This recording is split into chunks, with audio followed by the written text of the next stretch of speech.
Hello champions, welcome back to your biology classes. I'm Dr. Mehak from Extra Minds. आज हम शुरू करेंगे अपना प्रीवियस से आगे कंटिन्यू करते हैं। प्रीवियसली हमने जो पढ़ा था, प्रीवियसली हमने अच्छे से समझ लिया था कि पोलन ग्रेन क्या होता है। देखिए बैक आपको पीछे से दिख गया होगा कि ये NCERT खुली हुई है, तो सबसे पहले NCERT से रिवाइज कर लें। लास्ट क्लास में हमने पोलन ग्रेन के बारे में क्या क्या पढ़ा था। Again your markers and NCERT should be on your table. Start करते हैं, आ जाओ।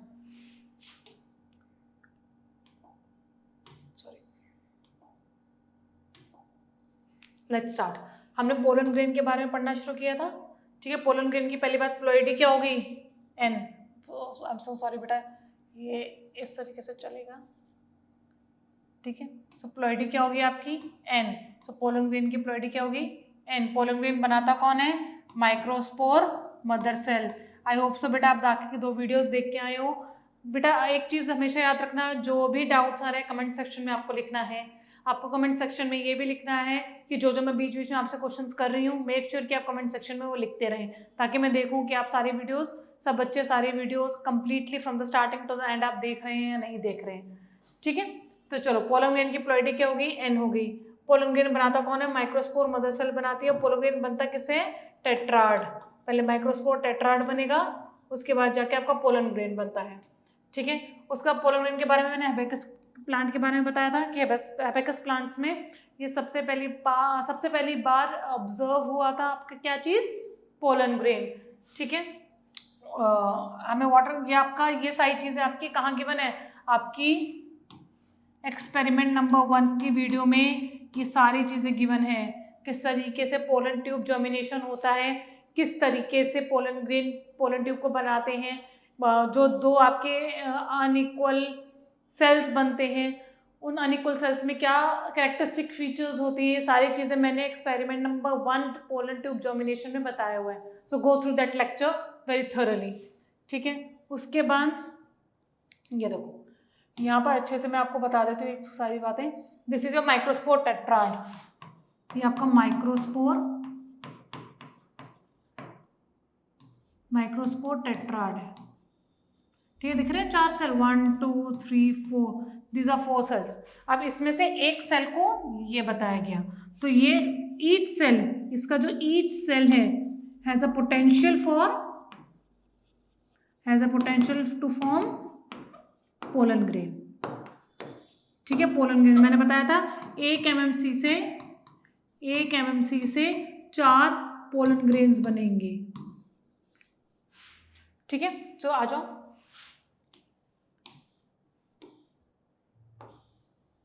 ठीक है, अब आओ नेक्स्ट।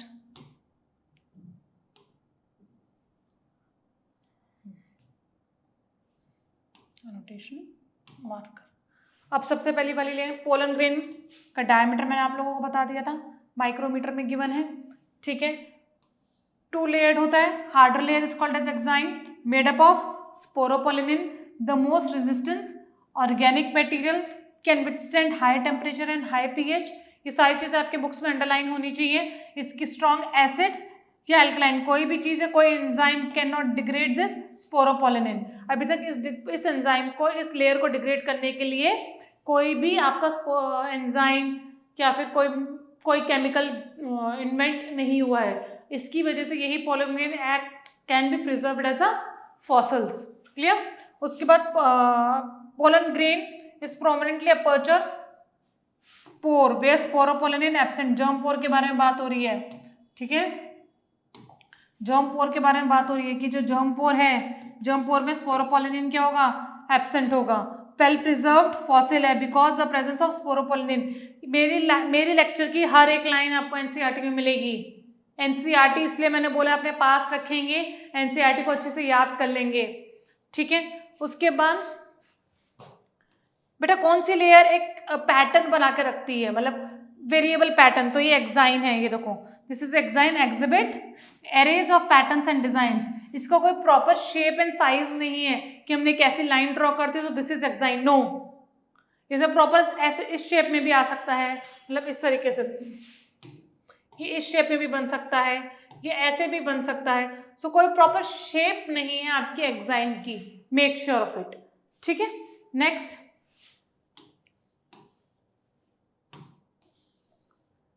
उसके बाद आपको डिवाइड किया था, अनइक्वल डिवीजन होती है, अनइक्वल डिवीजन। अच्छा, सबसे पहले इनर लेयर आ गई। इनर लेयर क्या होगी आपकी? एंटाइन थिन कॉन्टिन्यूस लेयर है, made up of cellulose and pectin. Homework याद आ गया सबको? सेलुलोज पेक्टिन कौन सा बायोमोलिक्यूल है? सेलुलोज और पेक्टिन कौन सा बायोमोलिक्यूल है? It is of your carbohydrate. Cellulose is a branched form of your glucose, and same for pectin. Pectin is also a carbohydrate, right? Okay. The cytoplasm of the pollen grain is surrounded by a plasma membrane. When the pollen grain mature contains two cells. Mature जब होता है pollen grain, two cells होते हैं, vegetative बड़ा वाला, छोटा वाला generative cell. Look at the diagram. Vegetative, generative.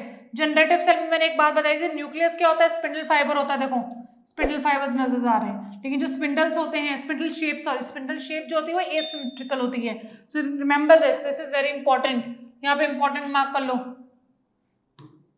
यहाँ पे इंपॉर्टेंट मार्क करो कि जो वेजिटेटिव सेल होता है उसका जो न्यूक्लियस होता है स्पिंडल शेप का होता है और एसिमेट्रिकल स्पिंडल शेप होता है। इर्रेगुलर किसमें था आपका? वेजिटेटिव में। तो write it down, irregular nucleus, irregular nucleus, इसके अंदर इर्रेगुलर न्यूक्लियस होता है। Spindle shape nucleus is present in generative cell,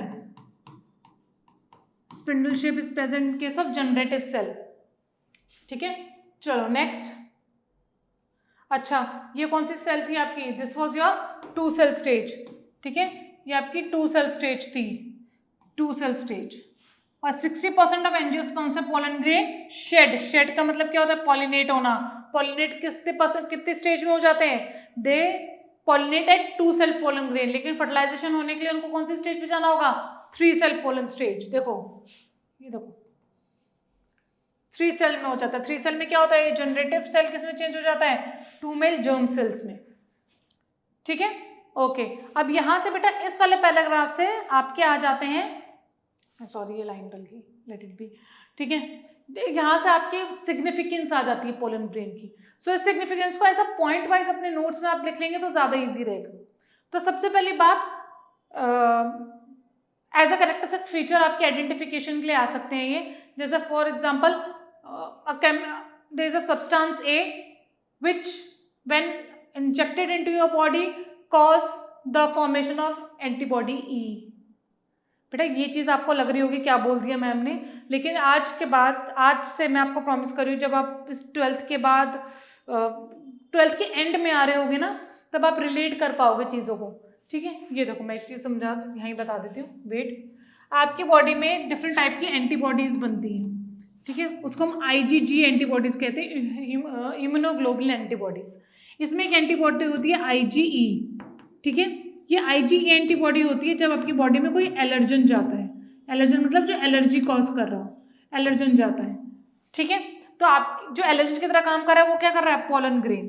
तो pollen grain act as a allergens which can cause the body to stimulate IgE antibody. तो अगर आपकी body में IgE जा रही है, IgE की प्रेजेंस है, तो आपकी बॉडी में क्या एंटर हुआ है? कोई एलर्जन एंटर हुआ है। क्या एंटर हुआ है? कोई एलर्जन एंटर हुआ है। बस आपको ये बात याद रखनी है। और एलर्जन आपकी पूरी NCERT में सिर्फ एक ही एलर्जन आपको कंसिडर करना है, and that will be your pollen grains. Pollen grain का कलर क्या, पोलन ग्रेन का कलर क्या होता है? Your yellow colour. अगर आप लोगों को याद हो, कभी आप रोडवेज में या फिर कभी ऐसे गाँव में जा रहे हो या अपने होम टाउन में जा रहे हो सब, तो बीच में आपको कभी जुकाम सा लग जाता है, रनिंग नोज आ जाती है, स्नीजिंग हो जाती है। वो क्यों होती है? क्योंकि आसपास के light weighted pollen grains are present in air everywhere. ठीक है, और जनरली ओपन एरियाज में ज़्यादा प्रेजेंट होते हैं। So by you must have inhaled it by chance. ठीक है, तो उसकी वजह से आपको ये एलर्जी प्रोड्यूस हो जाती है। So one of the most important allergen in your NCERT till the point you have studied is your pollen grains. तो पोलन ग्रेन एक एलर्जन की तरीके से काम करता है। और अस्थमा, ब्रोंकाइटिस, ये क्रॉनिक रेस्पिरेटरी डिजीज। क्रॉनिक का मतलब क्या होता है? जो बहुत ज़्यादा लंबे ड्यूरेशन तक चलती है। ठीक है, तो क्रॉनिक इन्फ्लेमेशन जो बहुत that requires a proper kind of a treatment to get properly cured. ठीक है, तो अल्टीमेटली क्या है कि क्रॉनिक पोलन ग्रेन्स क्या हो गए? एलर्जेंस हो गए। आपकी बॉडी में कौन सी एंटीबॉडी प्रोड्यूस होती है एलर्जन से? IgE। नेक्स्ट इंपॉर्टेंट चीज कि आपका ये क्रॉनिक इन्फ्लेमेशन प्रोड्यूस करता है, made be your asthma and your bronchitis. ठीक है, नेक्स्ट। ओके, यहाँ पे 2 इंपॉर्टेंट पार्ट याद रखो, ये आगे जाके इकोलॉजी में आएंगे, मेक श्योर कि मैं यहाँ बताऊँ और वहाँ जब पूछूंगी तो आप सबको याद होने चाहिए।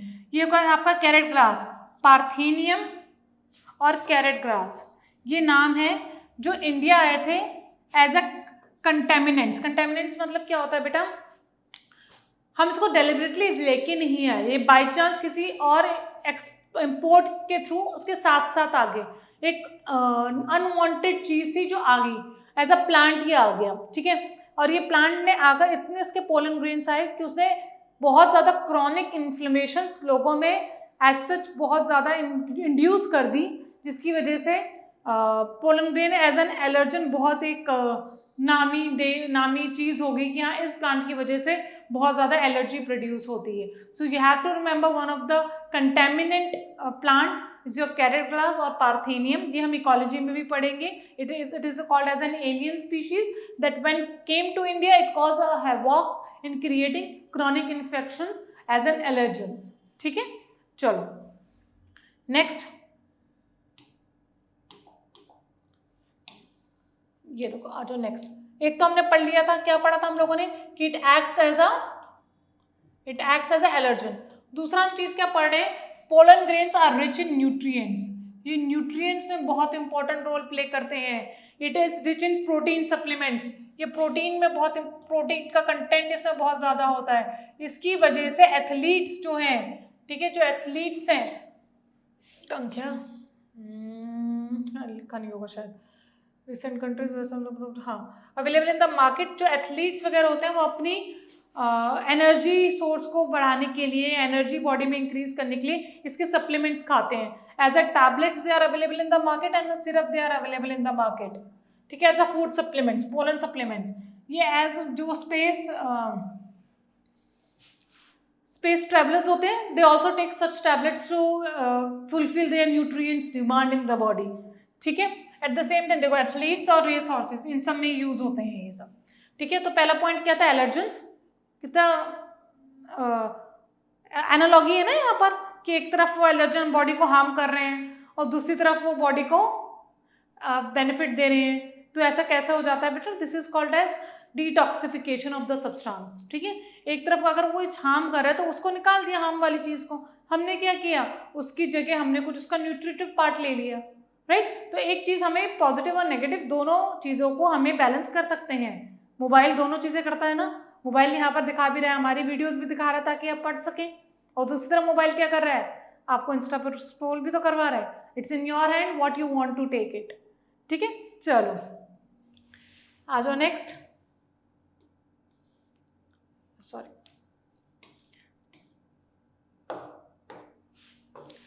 ये पैराग्राफ, ये लास्ट पैराग्राफ है इसका, then we will going to start with the female part. अब पोलन ग्रेन्स आपको पता है पॉलिनेशन करते हैं, पॉलिनेशन करके वो सबसे पहले कहाँ आते हैं, स्टिग्मा पे आते हैं। सो फार सो क्लियर।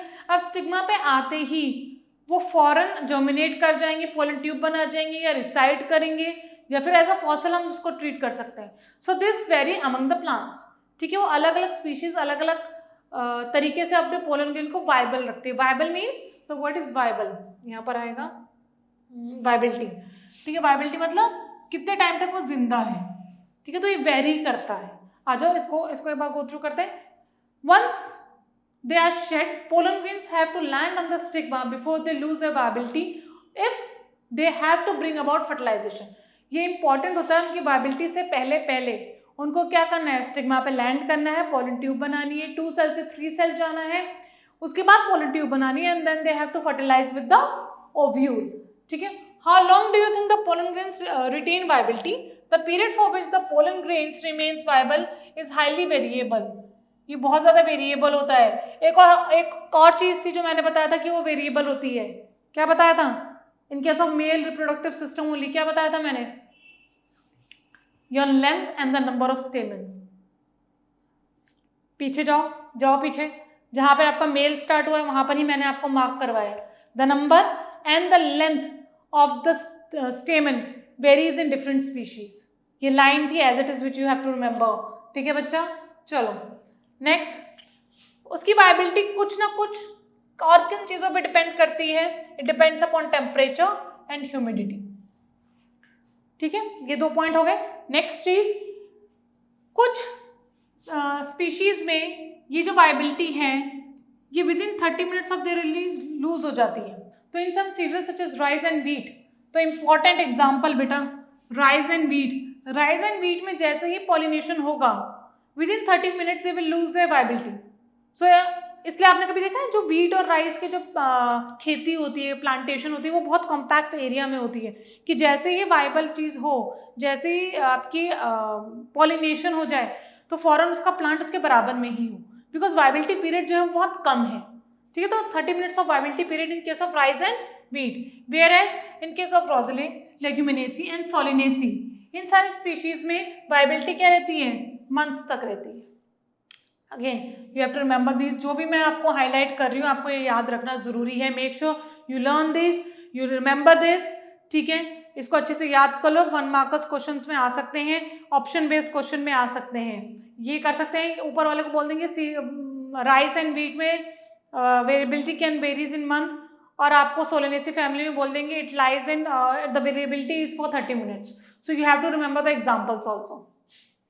नेक्स्ट, अभी मैंने क्या बोला था, because of the presence of your layer, कौन सी layer, sporopollenin layer, it can be preserved as a fossil. अब जो भी चीज़ है आपकी, जो भी चीज़ वाइबल होती है, रिमेंबर जो भी चीज़ वाइबल होती है, ये वाइबल चीज़ को हम एक प्रॉपर प्रोसीजर, ये एक तरीके से स्टोर करके रखते हैं। ठीक है, वो कौन सा तरीका है, द तरीका इज क्रायो प्रिजर्वेशन। ठीक है, I will write that word, wait, the word is right here only, cryo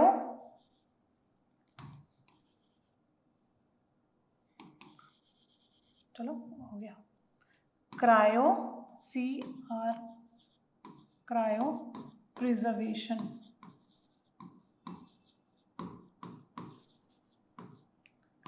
cryo preservation में हम कोई भी जो वाइबल सेल है, वाइबल मतलब लिविंग सेल है, उसको हम प्रिजर्व कर सकते हैं इस प्रोसीजर के थ्रू। और इस प्रोसीजर में हम क्या करते हैं, ऑलवेज रिमेंबर, इसमें हम स्पीशीज को लिक्विड नाइट्रोजन में अंडर टेम्परेचर -196 डिग्री सेल्सियस इसमें हम स्टोर करके रखते हैं।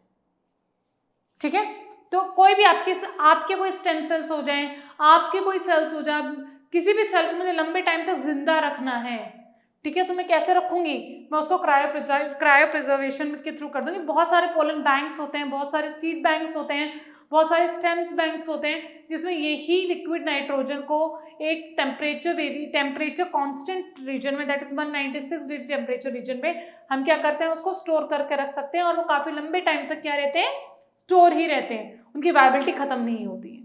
तो कभी भी कोई भी लिविंग सेल है, how it can be preserve, it can be preserve by cryo preservation. Clear everyone? So this completes our male reproductive system. यहाँ पर आपका मेल रिप्रोडक्टिव सिस्टम खत्म होता है। आप फीमेल रिप्रोडक्टिव स्टार्ट करें, just pause this video and take 2 or 3 minute gap. ठीक है, relax your mind, make your notes and then jump to female reproductive system. Clear है सबको? चलो,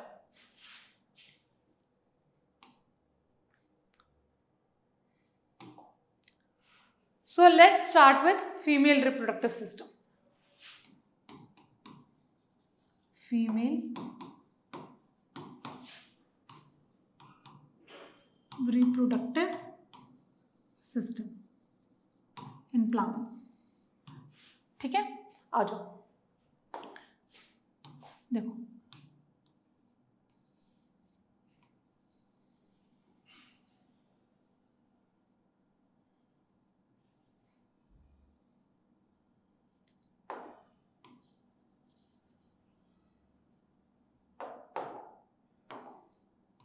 आ जाओ, ठीक है। This structure, the complete female structure is called as carpel, pistil, ठीक है, कार्पल, पिस्टल, और in 11th-12th terms it will be called as gynoecium. Gynoecium, आप इसको गाइनोशियम बोलेंगे, it is called as gynoecium. ठीक है, this part is called as stigma, this part is called as style, this part is called as ovary, ovary के अंदर इस तरीके से, this is ovule, and ovule के अंदर यहां पर this is embryo sac,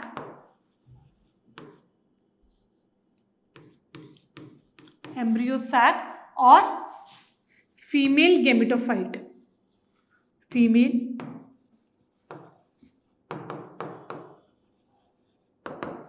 gametophyte, ठीक है। और इसके अंदर यहां पर प्रेजेंट होता है एग, ठीक है, जिससे आपका पोलन ग्रेन फर्टिलाइज करेगा, जिससे आपका पोलन ग्रेन फर्टिलाइज करेगा, ठीक है। This is the basic structure of gynoecium. Stigma जहां पर कौन आएंगे, जहां पर पोलन ग्रेन्स आएंगे, इस तरीके से पोलन ग्रेन्स रिसाइड होंगे। स्टाइल जिसमें क्या बनेगी, पोलन ट्यूब बनेगी,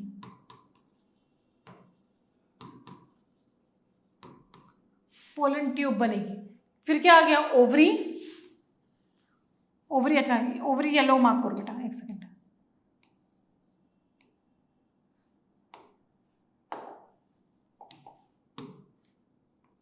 ovary is this one, this is ovary, ठीक है। The green one is ovule, ovule के अंदर क्या प्रेजेंट है, embryo sac which is also called as a female gametophyte, and इसके अंदर आपका एग प्रेजेंट होता है। इतना क्लियर है सबको, ये बेसिक स्ट्रक्चर है। अच्छा एक बात बताओ, क्या फीमेल्स में, फीमेल गेमेटोफाइट में स्ट्रक्चर आपका एक ही कार्पल का होगा, या एक ही ओवरी होगी, साथ में होगी, अलग होगी? इसके ऊपर ऑलरेडी सीबीएसई में क्वेश्चन बन चुका है, तो पहले इसको पढ़ लें फिर हम आगे पढ़ेंगे। आ जाओ, take out NCERT everyone, this part.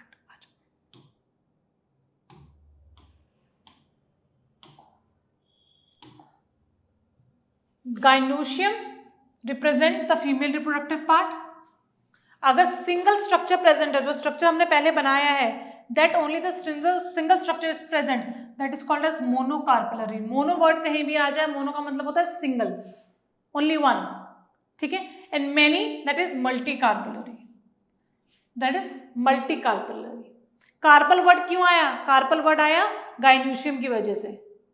Gynoecium को हम और भी क्या बोल सकते हैं, कार्पल बोल सकते हैं। गाइनोशियम को और भी क्या बोल सकते हैं, पिस्टल बोल सकते हैं। So if I am saying one pistil, that will be monocarpellary, more than one pistil multicarpellary, ठीक है। अब एक अगर मोनोकार्पलरी है तो कोई प्रॉब्लम नहीं है, अकेली है ठीक है। अगर मल्टीकार्पलरी है तो इट कैन बी सिन, सिन मतलब एक साथ है, फ्यूज टुगेदर, सिन कार्पस, ठीक है। या फिर ऐसा हो सकता है जो मल्टीपल कार्पलरी प्रेजेंट है, they can be apocarpous. Apo का मतलब क्या हो गया, फ्री, एपो का मतलब क्या हो गया, फ्री। सो इसको अगर मैं इस तरीके से बनाऊं, just as a flow chart for you, just as a flow chart for you. So carpal, pistil और gynoecium, if they are one in number, one या फिर more than one, अगर one है तो then it is called as monocarpellary, monocarpellary, ठीक है। And अगर more than one है then it is called as multicarpellary, multicarpellary. यहां पर एक की बात कर रहे हैं, वहां पर हम दो की बात कर रहे हैं, ठीक है। मल्टीकार्पलरी आपकी फ्यूज्ड भी हो सकती है, फ्यूज टुगेदर, ठीक है, या फिर फ्री हो सकती है, फ्यूज भी हो सकती है, फ्री भी हो सकती है। अगर फ्यूज मतलब साथ में, एक साथ, तो that is called as syncarpous, syncarpous, ठीक है। और फ्री है तो apocarpous, that you mean by apocarpous. Clear है बच्चा अपना, ठीक है। चलो एनसीईआरटी उठाओ फिर से बच्चा।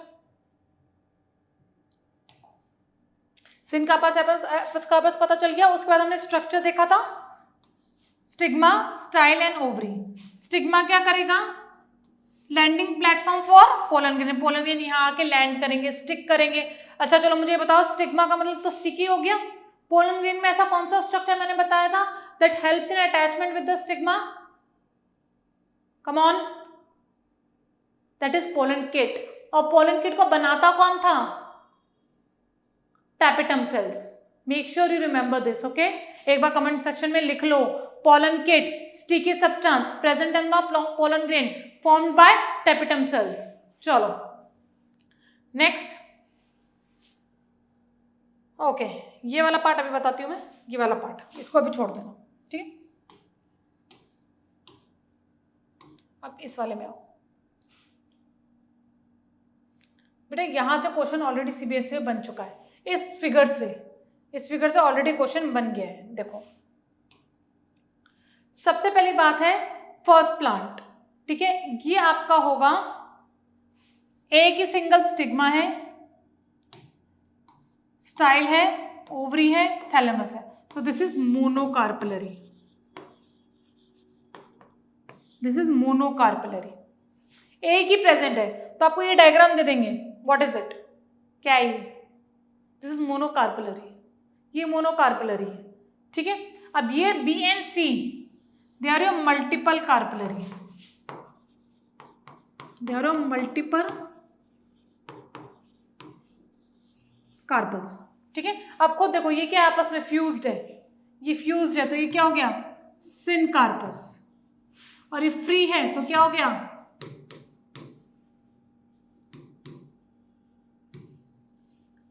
एपोकार्पस. ठीक है. अब एग्जाम्पल याद रखो बेटा. देखो, multicarpellary, syncarpous, example Papaver. Very important. यही सेम टू सेम उठ के आ गया था आपके सीबीएसई में. यहाँ पे इंपॉर्टेंट मार्क कर लो, सीबीएसई में ऑलरेडी आ चुका है. तो इसका एग्जाम्पल क्या हो गया? पेपावीर. ठीक है. नेक्स्ट, सी का एग्जाम्पल मार्शिलिया. एपोकार्पस का एग्जाम्पल क्या हो गया? मार्शिलिया. ये बात मुझे आपको बतानी थी, बहुत ज्यादा इंपॉर्टेंट है.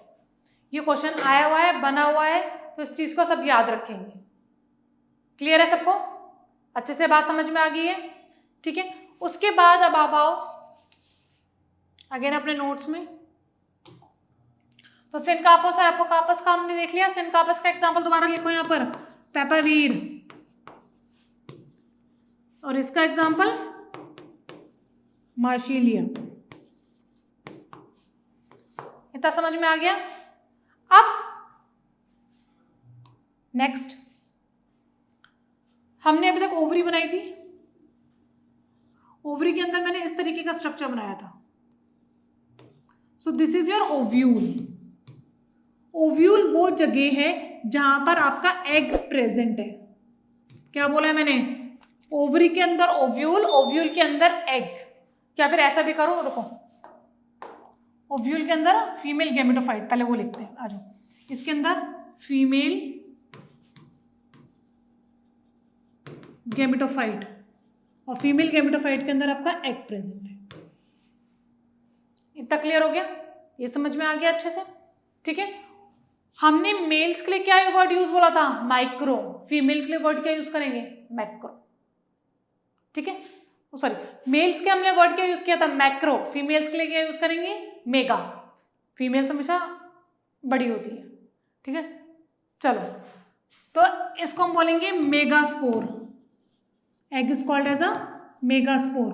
पोलन ग्रेन में, पोलन ग्रेन को साथ साथ में लेके चलते हैं. पोलन ग्रेन को हमने क्या बोला था? ये देखियो पेफ को 2 मिनट. पोलन ग्रेन को क्या प्रॉब्लम है?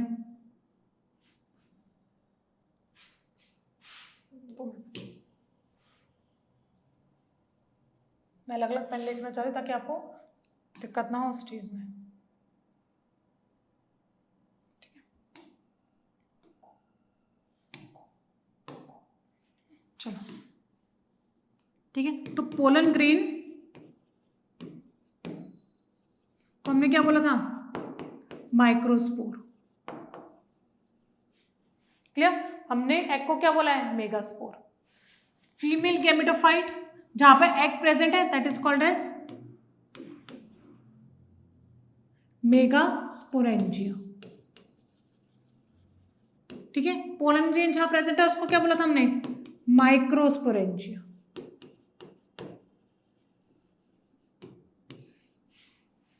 तो कहां चला गया, come back, wait,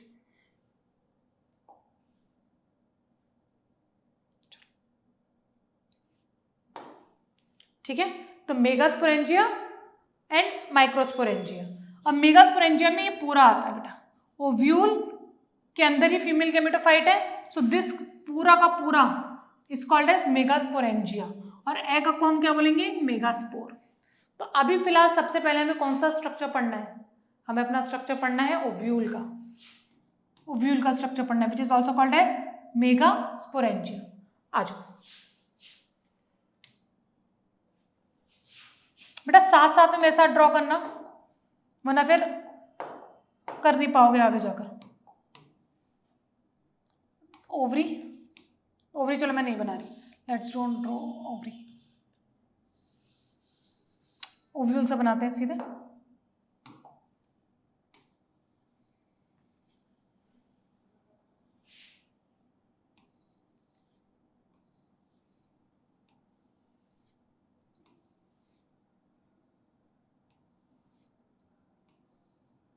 This is your ovule.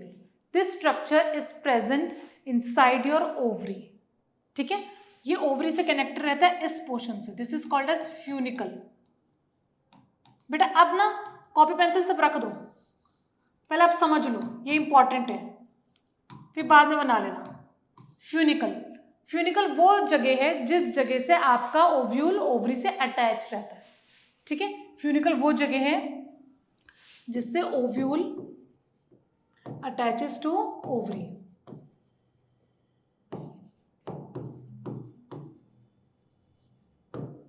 ठीक है, फ्यूनिकल के बाद ये जो जगह है this is called as hilum, this is called as hilum, जो वर्ड्स हम बॉक्स में कर देती हूँ, this is called as hilum.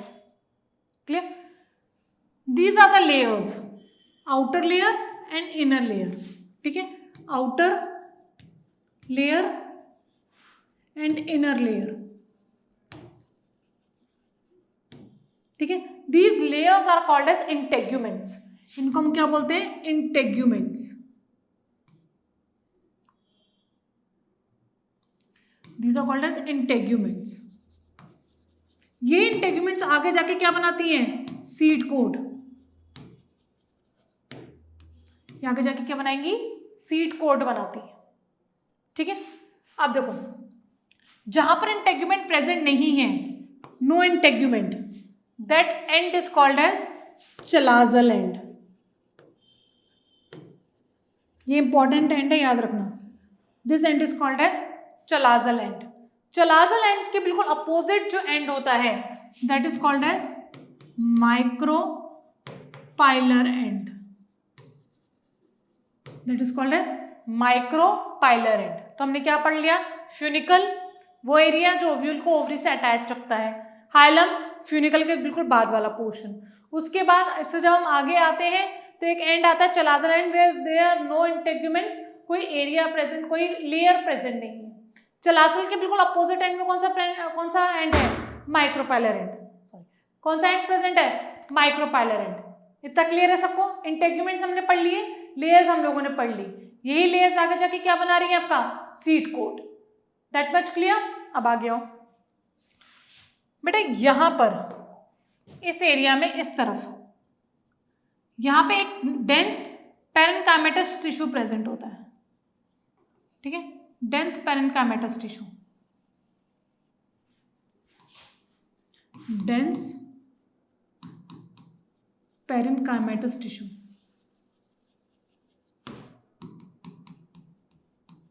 And this tissue is called as your nucellus. Nucellus, nucleus मत लिखना है इसको, न्यूसेलस है।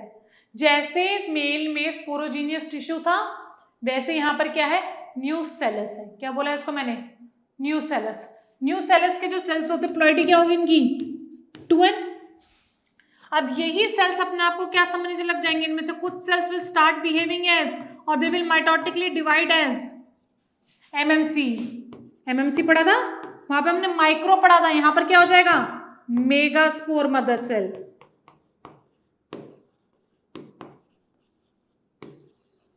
Megaspore mother cell.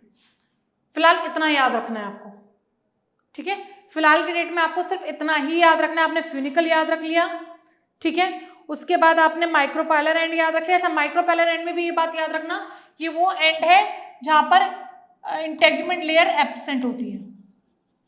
Integument layers are absent, they are not present. फिर हमने चलाजल एंड पढ़ लिया, न्यूसेलस पढ़ लिया, ये सारा स्ट्रक्चर्स हमने पढ़ लिया। हमने क्या पढ़ लिया, न्यूसेलस की प्लॉइडी क्या होती है 2n होती है, और न्यूसेलस के कुछ सेल्स अपने आप को क्या समझने लग जाएंगे, और दे विल स्टार्ट बिहेविंग और they will start dividing to form megaspore mother cell. इतना क्लियर हुआ है सबको? एक बार जल्दी से मेल और फीमेल में कंपैरिजन देख लेते हैं, ठीक है। सॉरी, देखो यहां पर अगर मैं एंड्रोशियम की बात करूं, सो एंड्रोशियम के केस में आपको याद है sporogenous mother cell, sorry sporogenous tissue, sporogenous tissue के बाद माइक्रोस्पोर मदर सेल,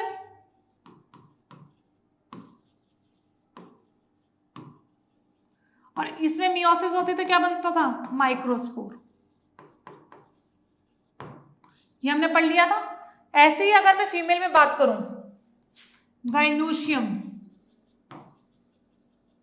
गाइनोशियम के केस में न्यूसेलस, न्यूसेलस की कुछ सेल्स मेगास्पोर मदर सेल,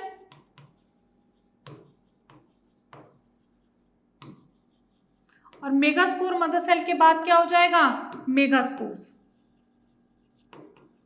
अच्छा, यहां पर क्या हो रहा है मियोसिस हो रहा है, तो एक माइक्रोस्पोर एक मेगास्पोर मदर सेल से कितने बनेंगे 4। यहां पर भी क्या हो रहा था मियोसिस हो रहा था, इसीलिए एक माइक्रोस्पोर मदर सेल से कितने माइक्रोस्पोर्स बने थे 4। ये याद है सबको? तो फीमेल और मेल में आपने डिफरेंस देख लिया अच्छे से, इतना क्लियर हो गया। इतना आप लोग रिवाइज करके रखेंगे। अगली क्लास में जो हम पढ़ेंगे, ठीक है, अगली क्लास आपकी थोड़ी सी एक्सटेंसिव होने वाली है और इम्पोर्टेंट होने वाली है, तो उसमें आप पढ़ेंगे megasporogenesis and eight the same time formation of female gametophyte, formation of female gametophyte. ये बात आपको, ये अगली क्लास का है और ये बहुत ज़्यादा इम्पॉर्टेंट है। ये इम्पॉर्टेंट है, स्माइली बना लो, स्टार बना लो, जो चाहे बना लो। ये हम अगली क्लास में पढ़ेंगे। अभी तक हमने क्या पढ़ लिया, न्यूसेलस तक पढ़ लिया, हमने मेगास्पोर मदर सेल तक पढ़ लिया, अभी हमने मियोसिस नहीं करी है, ठीक है। मैं यहाँ पर आपको बता सकती हूँ कि मियोसिस होगा 4 मेगास्पोर्स बनेंगे, हो गया आपका एग फॉर्मेशन होगी, नहीं यहाँ पर ट्विस्ट होगा ना, तभी हम लोगों ने ब्रेक लिया है। तो इतना आप लोग करके रखेंगे, इतना टिप्स पे रखेंगे, और इस क्लास के बाद फीमेल के बाद में आपके CBSE के क्वेश्चंस लेके आऊंगी। क्लियर है सबको? All the best.